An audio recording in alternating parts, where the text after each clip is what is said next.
saudara yang terkasih di dalam Tuhan, puji nama Tuhan, kembali kita hari ini dapat merenungkan firman Tuhan yang terambil dari buku renungan harian Bethel Area Livingstone. Dan renungan pada hari ini berjudul Sukacita dalam Pencobaan. Yakobus 1 ayat 2 dan 3 berkata, "Saudara-saudaraku, anggaplah sebagai suatu kebahagiaan apabila kamu jatuh ke dalam berbagai-bagai pencobaan. Sebab kamu tahu bahwa ujian terhadap imanmu itu menghasilkan ketekunan." Ada pandangan dari sebagian orang bahwa orang-orang percaya tidak seharusnya mengalami penderitaan. Mereka beranggapan bahwa orang-orang yang mengalami penderitaan adalah orang-orang yang lemah imannya. Namun, apakah benar demikian?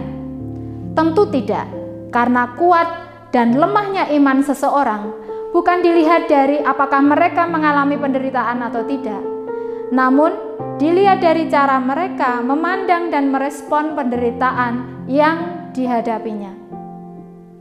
Oleh karena itu, saudara, kita tidak dapat menilai bahwa iman seseorang lemah hanya karena mereka mengalami penderitaan, atau sebaliknya, menilai iman mereka kuat karena mereka tidak mengalami penderitaan. Rasul Paulus memiliki iman yang sangat luar biasa terhadap Allah. Namun dalam kehidupan pelayanannya, ia harus menghadapi berbagai tantangan. Berbagai kesulitan dan penderitaan harus dialaminya.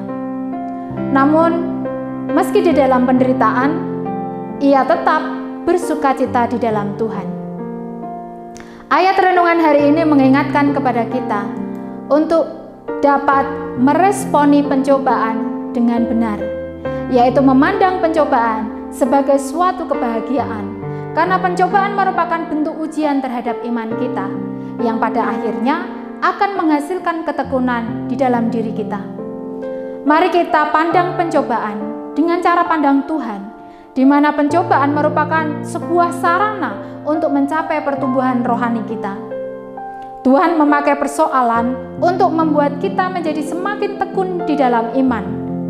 Ujian terhadap iman kita akan menghasilkan kemampuan untuk bertahan dalam segala situasi dan menjadi tanda kematangan serta kedewasaan iman kita sebagai orang yang percaya kepada Tuhan.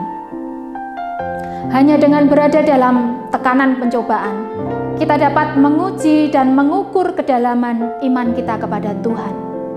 Hati yang teguh tidak akan bimbang dalam menghadapi pencobaan, tetapi akan terus bersukacita di dalam Tuhan. Oleh sebab itu, tetaplah bersukacita dalam menghadapi berbagai pencobaan dalam hidup kita. Amin. Tuhan memberkati.